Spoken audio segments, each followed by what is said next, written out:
বিসমিল্লাহির রহমানির রহিম। সম্মানিত দর্শক, সেলিম জিহাদির পক্ষ থেকে আন্তরিক শুভেচ্ছা ও অভিনন্দন।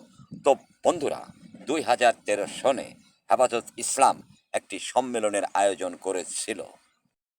বন্ধুরা, সেই সময়কার সরকার বাংলাদেশ এর একমাত্র প্রাণকেন্দ্র বাণিজ্যিক এলাকার নিরাপত্তার স্বার্থে নানাভাবে তাদেরকে বাধা দিয়েছিল।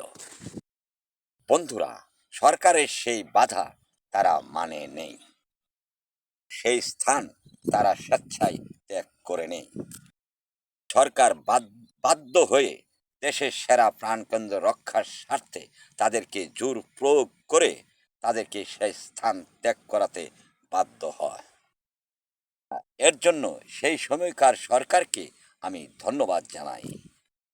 বন্ধুরা, এর জন্য ধন্যবাদ জানাচ্ছি। বন্ধুরা, সরকার যদি তাদেরকে না থামাতো, তাহলে সমস্ত মতিঝিল এবং সেই বাণিজ্য এলাকা 2024-এর গণভবনের মতো পরিস্থিতি হতো। সমস্ত মতিঝিল এলাকা ধরনের পরিস্থিতি তৈরি করত দ্বিধায় সেদিন ধর্ম ব্যবসায়ীরা সেই স্থান ত্যাগ করে নেই। গণভবনই হলো তার প্রমাণ। এই ধর্ম ব্যবসায়ীদের পরিপূর্ণ চরিত্র প্রকাশ ঘটে 2024-এ।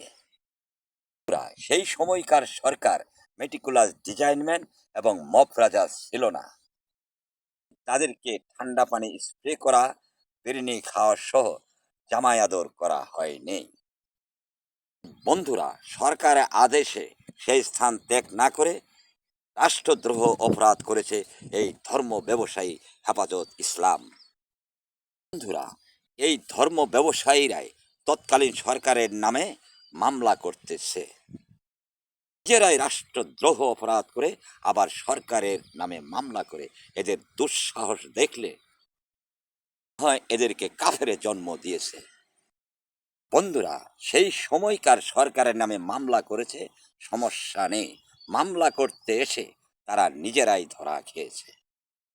সম্মানিত দর্শক, আপনাদের মাধ্যমে বাংলাদেশের সর্বনিম্ন আদালত থেকে শুরু করে সর্বোচ্চ আদালতের সকল বিচারকদেরকে একটি মেসেজ দিচ্ছি।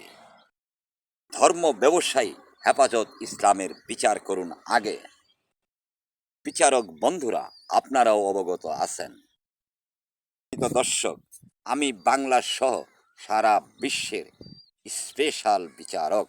আমি ইমাম মেহেদীর সৈনিক। বার্তা দিয়ে দিলাম।